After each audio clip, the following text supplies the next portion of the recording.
अब मार्केट की बात करते हैं। मार्केट थोड़ा परेशान है आज बिग मार्केट वॉइसेस में। मार्केट फंडामेंटल्स पर चर्चा के लिए फर्स्ट ग्लोबल की चेयरपर्सन और एमडी देवीना मेहरा जुड़ी हैं। जैसा कि मैं आपको पहले कई बार बता चुका हूं कि देवीना जी निवेश और रिसर्च की दुनिया में एक उनका रुतबा काफ़ी बड़ा है। 30 सालों से ज़्यादा का अनुभव है उनके पास। बहुत कम उम्र में एंटरप्रेन्योरशिप की शुरुआत की थी और बहुत लोग ये चीज़ जानते नहीं हैं कि एचडीएफसी बैंक पर शायद सबसे पहले एक कवरेज देवीना जी लेकर आई थी और वहाँ से आपने उस स्टॉक का मुंह देखा ही है। खैर देवीना जी, गुड मॉर्निंग। बहुत बहुत शुक्रिया आज हमारे साथ जुड़ने के लिए। थोड़ा मार्केट में कुछ नर्वसनेस पिछले कुछ दिनों में, आपके हिसाब से इसका क्या कारण रहा है और क्या इस डिप को इन्वेस्टर्स को बाय करना चाहिए? जैसा आप कहती रही हैं कि इस समय सबसे बड़ा रिस्क है मार्केट में पार्टिसिपेट ना करना, तो क्या अब ये एक सेकेंड अपॉर्चुनिटी मिल रही है इस डिप में? गुड मॉर्निंग अनुज। हाँ, और एग्जैक्टली 30 साल हुए, मतलब इसी दिन लगभग स्टार्ट किया था फर्स्ट ओके, ग्लोबल। हाँ, बहुत अच्छी बिल्कुल बात। यही बहुत बहुत मुबारक आपको अक्टूबर 30 साल पूरे करने अक्टूबर के के लिए। शुरू अक्टूबर के शुरू में। तो जहाँ तक बाजार का सवाल है, जैसा आपने कहा, मेरा मेरा ये नजरिया रहा है कि अभी आपको निवेशित रहना चाहिए, क्योंकि ऐसा क्रैश का कोई बहुत बड़ा डर, जहां तक लार्ज कैप्स की बात मैं कर रही हूँ, वहां नहीं नजर आता है। आप अगर लंबे समय का देखें तो आप 1980 वाला दशक देखें तो वहां आपने 1980 में अगर 100 रुपए लगाए होते इंडेक्स में तो वो 700 हो जाते 10 साल में। 2010 में अगर आपने 100 रुपए लगाए होते तो वो मात्र 230 रुपए होते 10 सालों में, जो कि एफडी से थोड़ा ही ज्यादा था। तो ऐसी स्थिति में जब बाजार उतना लंबा समय अपने जो 15-16% वाले कंपाउंडिंग हम लोग सोचते हैं, उससे इतना कम रहा हो, 9% कंपाउंडिंग भी नहीं हुई उस दशक में, उसके बाद भी कुछ अंतरराष्ट्रीय कारणों के कारण इस दशक भी आप देखें तो 12-12.5% ही कंपाउंडिंग हुई है। तो वो बाजार ट्रेंड लाइन से बहुत ऊपर नहीं है कि आप क्रैश का सोचें, अभी तो ट्रेंड लाइन से बहुत नीचे ही है। लेकिन ये मैं आपको सेंसेक्स निफ्टी जैसे जो इंडेक्स है लार्ज कैप वाले, उनकी बात बता रही हूँ।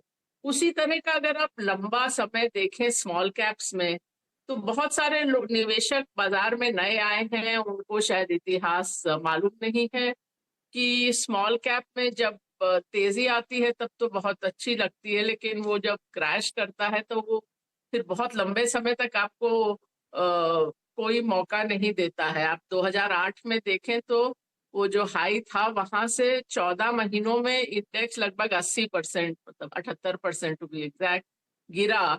और वो जो 2008 वाला हाई था वो स्मॉल कैप इंडेक्स ने जाके 2016 में उसको पार किया। वो भी मैं आपको उसका भी थोड़ा कहानी बताऊंगी।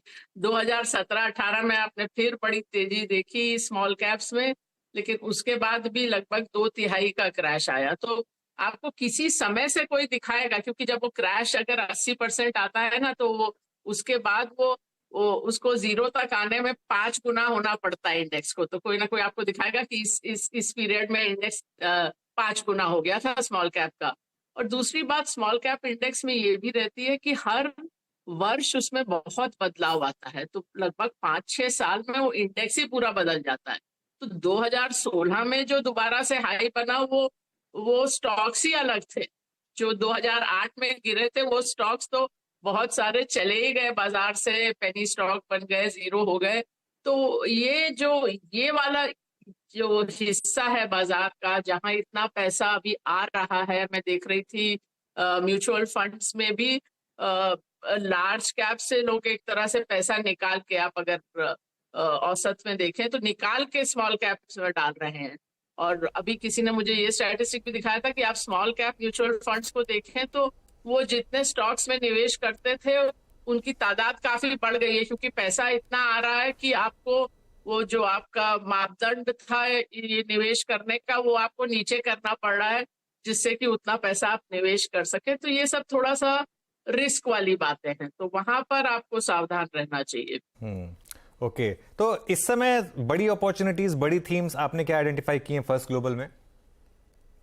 देखिए, वैसे तो अभी हम लोग का अभी इसी हफ्ते वो हाँ, हम लोग हर तिमाही पर रीबैलेंस करते हैं, तो वो रीबैलेंस तो अभी होगा। तो अभी हमारे सिस्टम ने इस बार क्या निकाला है वो तो अभी देखना बाकी है। एक सप्ताह बाद शायद मैं आपको ठीक ज्यादा अच्छा बता सकूं। पर अगर मैं वैसे देखूं तो ओके, ठीक है।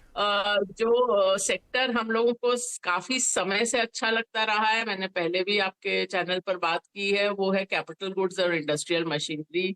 लोगों ने पिछले कुछ महीनों से बात करनी शुरू की है, हमको अब 2 साल हो गए हैं। अक्टूबर 2021 में हम लोगों ने वो बड़ा कॉल लिया था और वो कॉल अच्छा भी गया। उसमें से बहुत सारे शेयर 2 गुने 4 गुने तक हुए, कहीं प्रॉफिट बुक भी किया थोड़ा।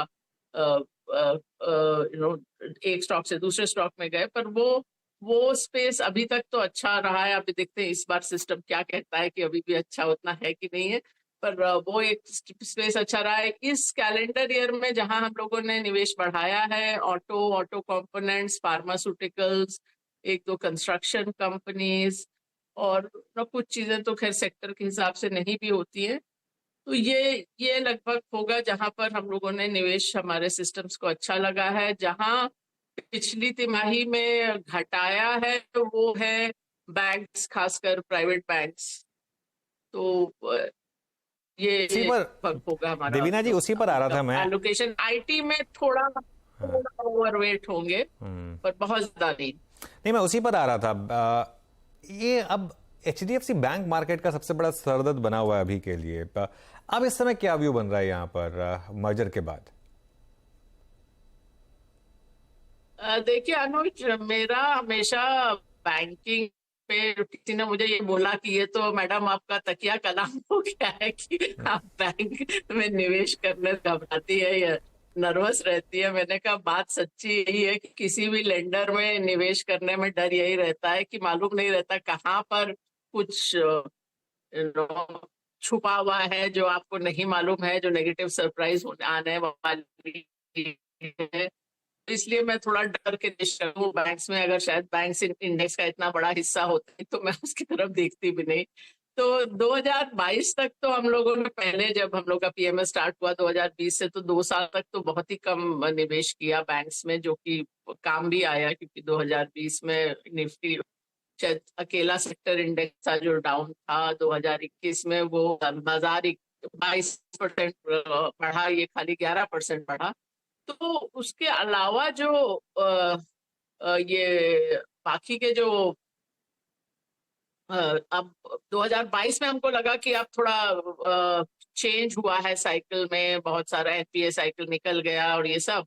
तो उसके बाद हम लोगों ने वहां मार्केट वेट किया, पर अब फिर वहां से कम कर दिया है वेट। अच्छा, आईटी पर आपने बोला कि अब थोड़ा सा ओवरवेट हुए हैं आप। वो किस लिए आपको लग रहा है कि अब सब कुछ प्राइस में है, यूएस रिसेशन? नहीं, आपका मैंने पूरा प्रश्न आईटी सुनाई नहीं दिया। आईटी पर अब आप ओवरवेट हुए हैं, उसका कारण क्या रहा है आईटी पर ओवरवेट होने का? बहुत ज्यादा ओवरवेट नहीं हुए, थोड़ा सा ओवरवेट है, उसमें भी मेरे ख्याल मिड कैप आईटी थोड़ा ज्यादा है।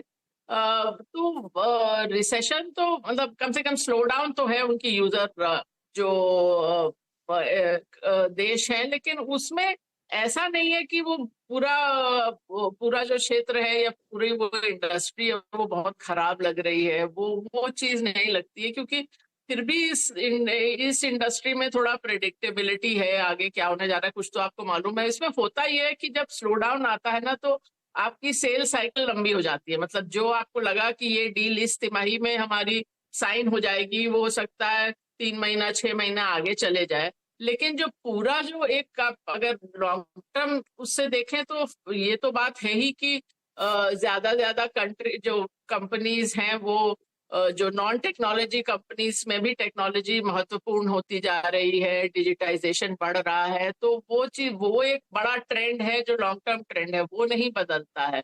अब आप पिछले साल देखिए तो पिछले साल के शुरू में आईटी का ये था कि इतनी ज्यादा डिमांड है टेक्नोलॉजी की कि आपको लोग नहीं मिलेंगे, या सैलरीज इतनी बढ़ जाएगी कि आपका मार्जिन घट जाएगा बहुत ज्यादा। और अब बिल्कुल उल्टी चीज है कि डिमांड ही नहीं रहेगी। तो वो दोनों ही एक्सट्रीम व्यूज है, मतलब बहुत आप बैलेंस नहीं है वो चीज। राइट, देवीना जी, बहुत बहुत शुक्रिया आज हमारे साथ जुड़ने के लिए और हमसे बात करने के लिए। Thank you so much. और आपको 30 साल पूरे करने के लिए बहुत बहुत बधाई फिर से।